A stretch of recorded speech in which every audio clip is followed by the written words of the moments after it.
সালাম আলাইকুম আকবর ভাই। থু, তোর মতো পশু সালাম নেওয়া পাপ। আকবর ভাই, আপনি বড্ড বেশি কথা বলেন। বেশি কথা বলা স্বাস্থ্যের পক্ষে ভালো, কিন্তু বেশি কথা আমি একদম পছন্দ করি না আকবর ভাই, একদম পছন্দ করি না। বড় ভাই হুকুম দেন, আমি কিন্তু আপনার হুকুমের অপেক্ষায় আছি। কি করবি? মেরে ফেলবি? মার। আকবর ভাই,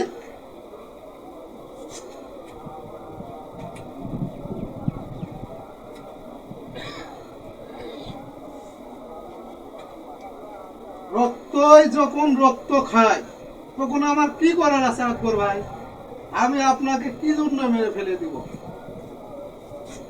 এই ক্ষমতা এমন একটা জিনিস আকবর ভাই, যখন কেউ ক্ষমতা পায় এই ক্ষমতার সাথে কেউ ছাড়তে চায় না।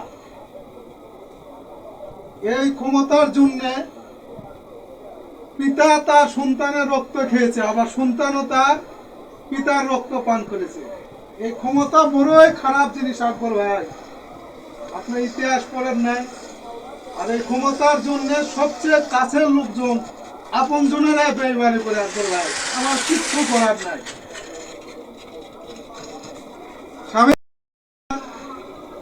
পার্টির খুব সিনিয়র একজন লিডার, খুব কাছ থেকে হৃৎপিণ্ডে একটা করে গুলি করবি, বেশি না। আমার আকবর ভাই যেন কষ্ট না পায়। কি করবো চাচা?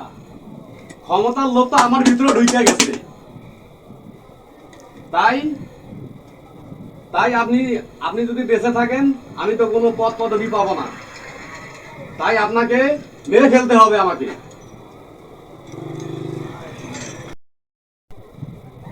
আপনাকে মেরে ফেলা ছাড়া আমার কোনো উপায় নেই।